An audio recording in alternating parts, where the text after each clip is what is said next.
猎物，却是没能杀人的寒风。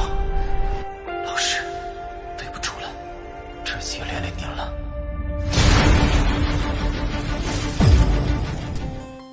Hey, what's up guys? Selamat datang di Animasi Donghua Spoiler.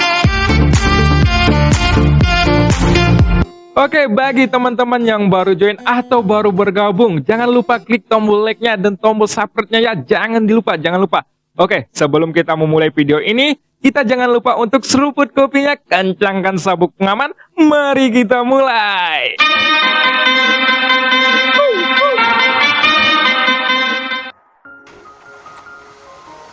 Pada episode sebelumnya diceritakan, sang dewa tertinggi berhasil mengalahkan semua pasukan Taisu. Di sisi lain, Jushi yang melihat adegan ini, ia sangat kagum akan kekuatan dari pria berjubah itu. Namun tak lama kemudian, sang ratu menghampiri Zuzang. Ia segera memeluknya. Singkat cerita, jejak hantu Zuzang pun akhirnya menghilang.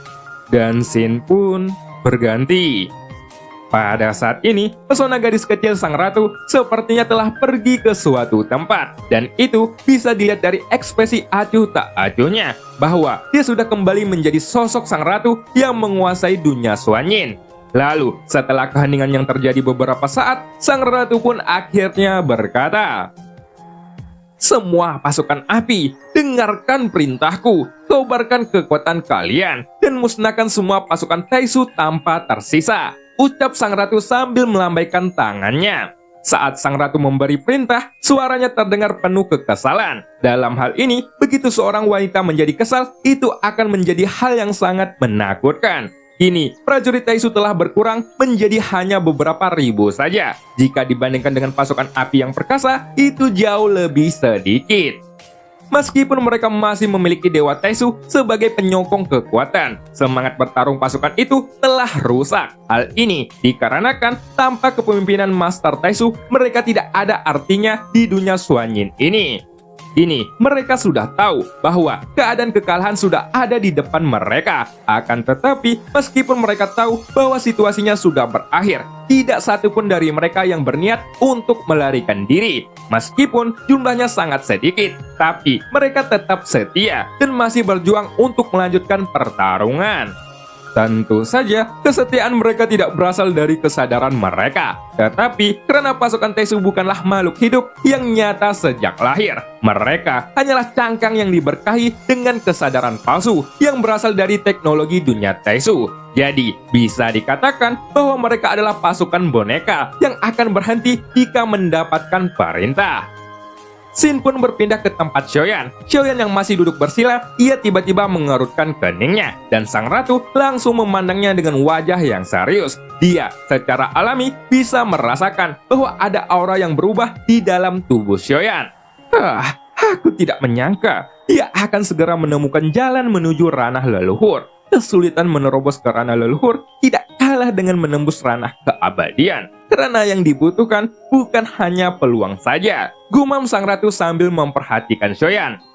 Selain tekad yang sangat kuat, dia juga membutuhkan aura yang diakui dunia. Tapi sebenarnya energi dunia yang dia miliki sangatlah sedikit, yang bahkan itu tidak sebanding dengan energi dunia yang dimiliki oleh Jushi. Alasan kenapa dia bisa menerobos adalah karena dia memiliki kekuatan yang mengerikan dan ditambah dengan keyakinan yang teguh di dalam hatinya. Gumam sang ratu kembali.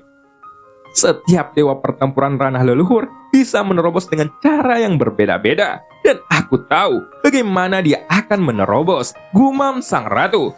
Selama sang dewa tertinggi melindungi kultivasinya, Xiaoyan menjalankan teknik spirit yang ada di dalam pagoda emas, dan sumber energinya telah memadat dari 40 miliar menjadi 100 juta sumber energi. Dibandingkan dengan lautan bintang yang luas sebelumnya, sumber energi Xiaoyan sekarang menjadi terlalu kosong. Tapi meskipun begitu, bintang-bintang yang bersinar di dalam tubuhnya masing-masing mempunyai cahaya yang sangat menyilaukan. Di setiap bintang, sumber energinya mengandung energi dewa yang sangat menakutkan, yang tampaknya itu diam-diam membuat perubahan yang menghancurkan bumi, dan juga terobosannya masih berlangsung. Namun, dia masih merasa bahwa ada kekurangan yang harus dipenuhi untuk sebuah terobosan dalam hal kultivasi. Biasanya, ada sebuah batas yang sulit untuk ditembus, dan saat ini, Xion harus melewati batas itu. Jadi, dia tidak akan bisa menghentikan kultivasinya apapun yang terjadi.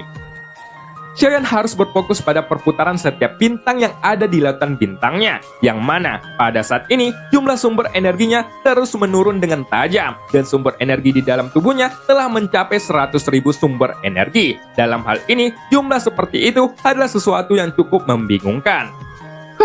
Tidak mungkin. Aku telah mencari ratusan bintangku, tapi tidak ada satupun bintang milikku. Apakah ranah itu benar-benar ada? Gumam Xion di dalam hatinya. 100.000 bintang tidak lagi begitu luas. Xion sudah mampu mencari bintang kelahiran miliknya dari lautan bintangnya. Tapi setelah dia mencari semuanya, Xion kembali jatuh ke dalam kebingungan. Bintang kelahiran adalah sumber kekuatan yang dapat menuntun seseorang menuju ranah leluhur. Sehingga jika Xion tidak menemukannya, dia tidak akan bisa menerobos. Baiklah, kalau ini masalahnya, maka aku akan menggabungkan semua bintang di tubuhku, gumam Xion. Setelah berusaha sebisanya, Xion pun akhirnya menggantikan pencariannya yang sia-sia, karena dia bisa merasakan bahwa kultivasinya sudah berada tidak jauh dari dewa pertempuran ranah leluhur. Tapi, untuk melakukan langkah terakhir, tampaknya itu bukanlah sesuatu yang akan sangat mudah. Sehingga dia berpikir untuk menggabungkan bintang-bintang di tubuhnya, walaupun cara ini memiliki resiko yang sangat berbahaya. Karena jika gagal, lautan bintangnya akan meledak, sehingga menyebabkan kultivasinya akan rusak sangat parah. Namun, dalam situasi ini, resiko bahaya dan peluang hidupnya masih berdampingan. Karena jika resikonya semakin besar, maka manfaatnya juga akan menjadi lebih besar. Inilah yang sedang dikejar oleh Xion saat ini. Setelah lautan bintangnya bergabung menjadi 10.000 bintang, kecepatan penggabungannya menjadi lebih lambat. Dan pada saat ini, Xion dapat dengan jelas merasakan bahwa setiap bintangnya benar-benar menjadi gelisah. Tapi, meskipun begitu, Xion masih terus bergerak. Pagoda emas juga masih menjalankan proses kultivasinya, hingga 100.000 bintang sumber energi Xion terus bergabung. Dan dengan segera, jumlahnya sudah mencapai 80.000 sumber energi. Namun, di sisi lain, Xion tahu bahwa hasil ini masih belum cukup. Sehingga, di bawah tekanan yang luar biasa, Xion pun menggertakkan giginya. Hingga 80.000 bintangnya kembali menurun tajam, dan mencapai penurunan pesat menjadi 50.000 bintang. Tidak, ini belum cukup. Gumam Xion sambil terengah-engah.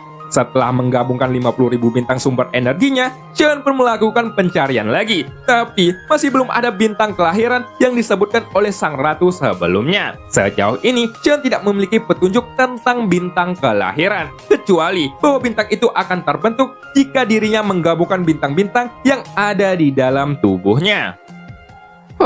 Karena masih belum ada satupun bintang kelahiran yang kutemukan di 50.000 bintang ini, maka aku akan menggabungkan 50.000 bintang ini menjadi satu, gumam Xion.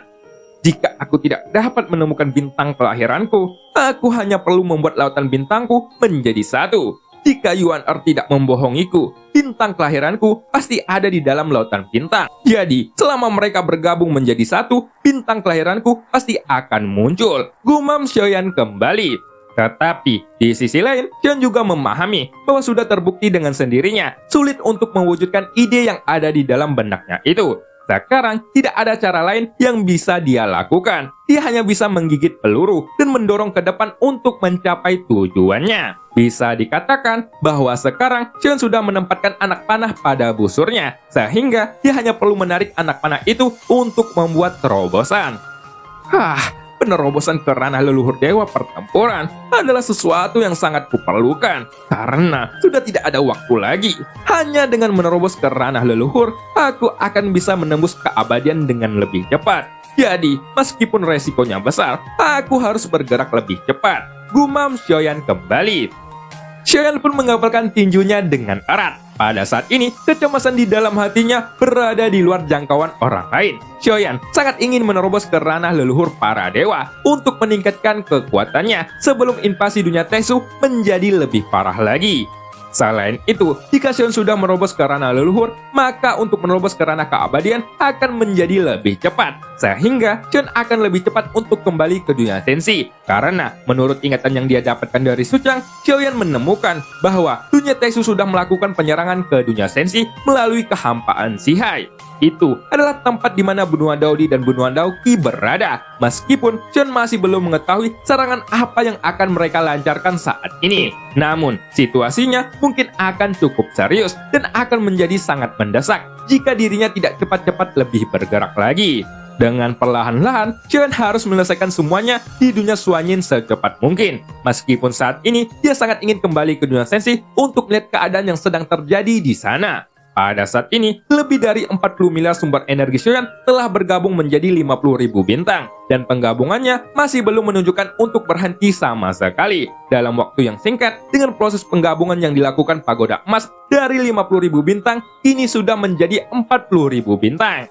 Hingga dahi Xiaoyan pun diliputi keringat dingin, karena setiap saat dia masih dalam keadaan ragu. Selama ada satu kegagalan, maka semuanya akan menjadi kegagalan yang sangat tragis. Xiaoyan dengan hati-hati mengoperasikan pagoda emas dan sekarang telah memasuki tahap yang sangat rumit.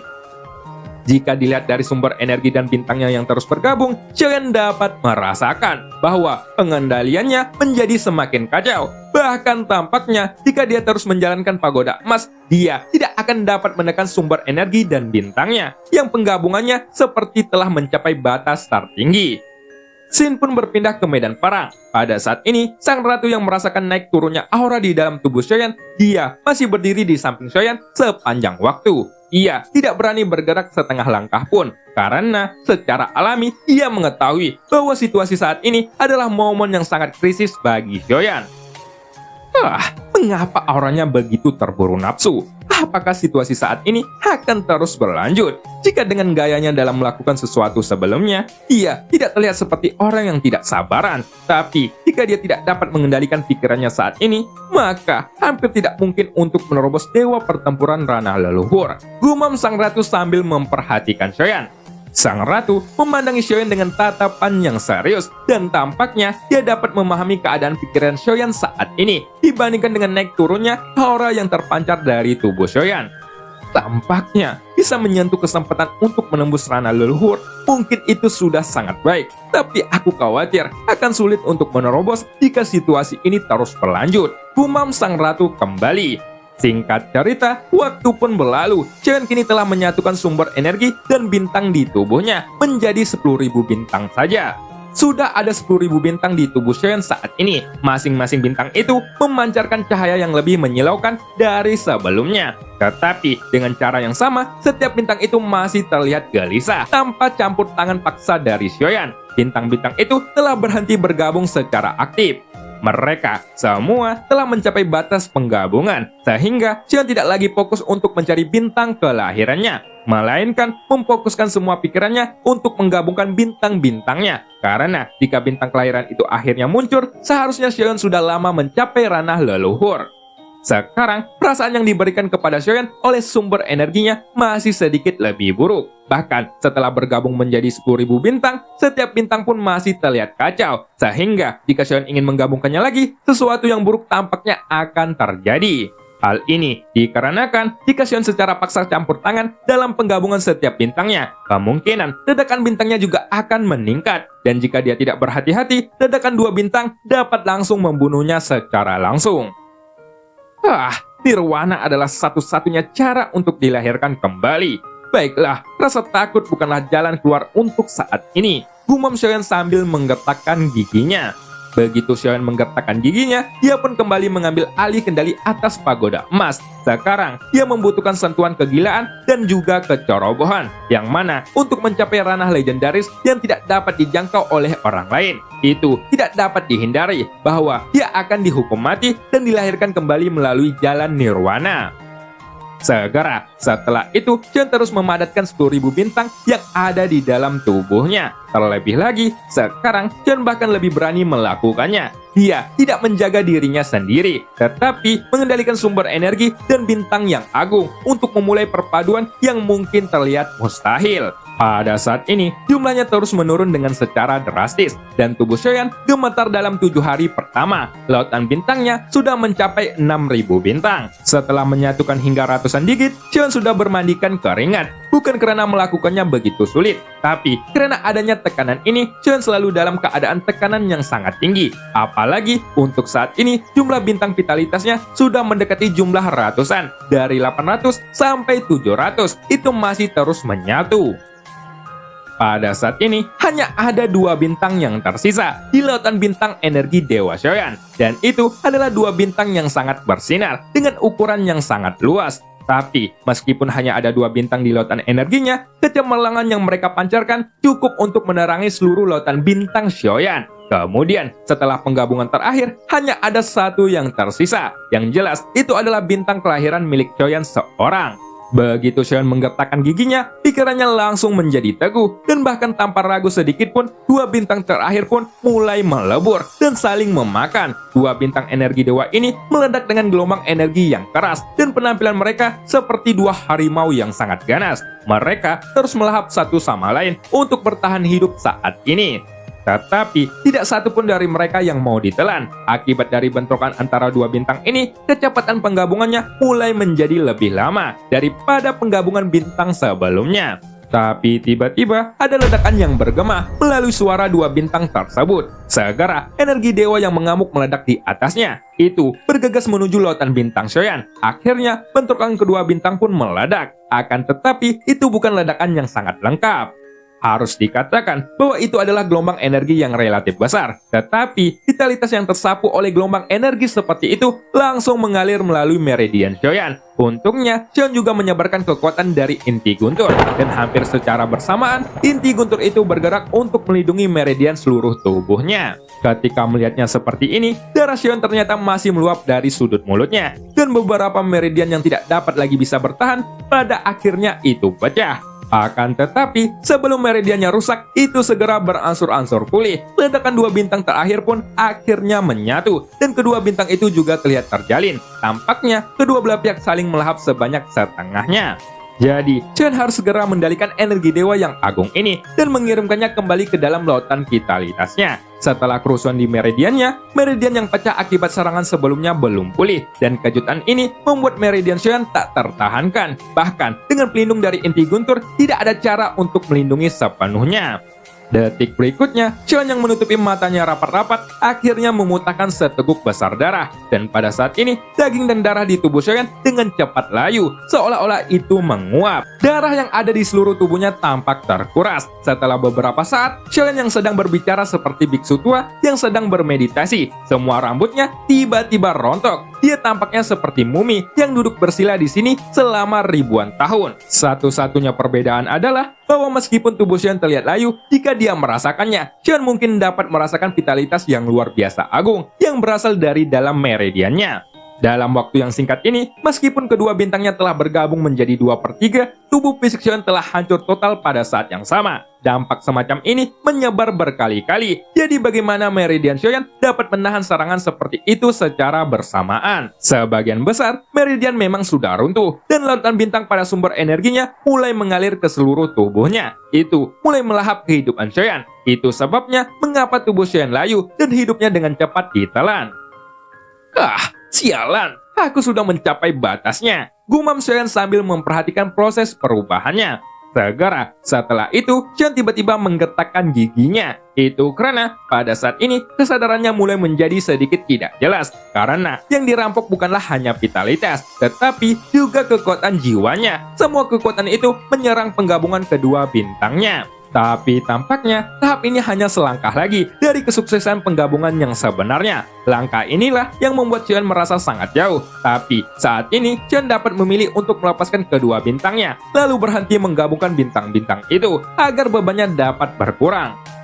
Mungkinkah lautan bintangku bisa pulih hingga 40 miliar untuk mengurangi amukan energi ini? Gumam Xiaoyan di dalam hatinya. Pada saat berikutnya, kedua bintang yang sebelumnya terpisah ini hampir tumpang tindih dan amukan itu tidak terjadi lagi. Mungkinkah kekuatanku masih bisa menahan di saat terakhir ini? Gumam Xiaoyan sambil menggetakkan giginya. Di sini, Xion hanya bisa berdoa secara diam-diam. Namun, semakin dia memikirkannya, dia menemukan semakin besar kemungkinan yang akan terjadi kepada bintang-bintangnya. Yang mana, jika kedua bintangnya tumpang tindih sepenuhnya, itu belum tentu berhasil. Bagaimana aku bisa tahu tentang penggabungan bintang ini? Gumam Xion dengan diikuti ledakan yang bergema.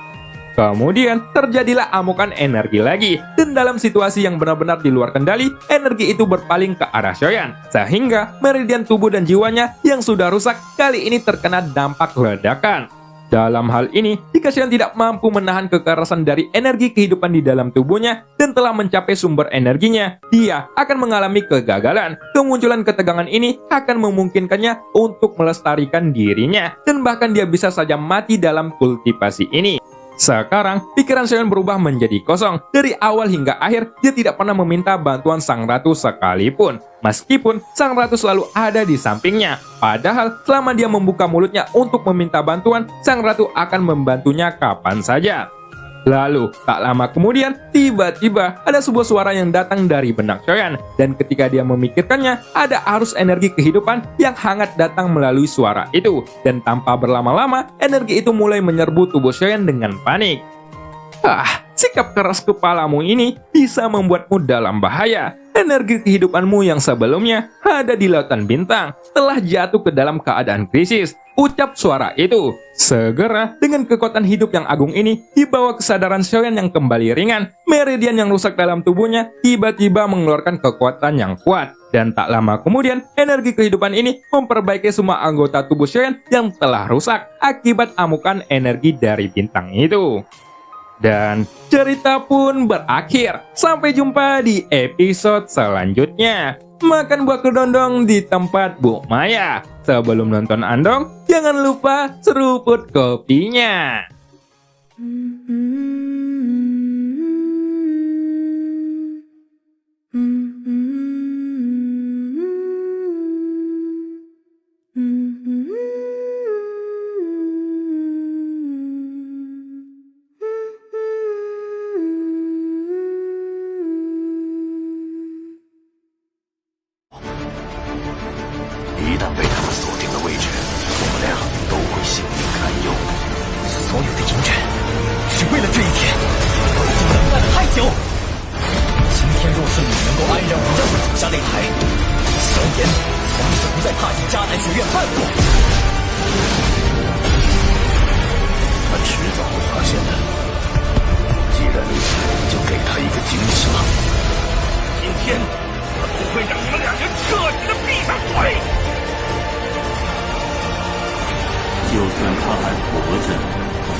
加玛帝国云岚宗，萧炎回来了。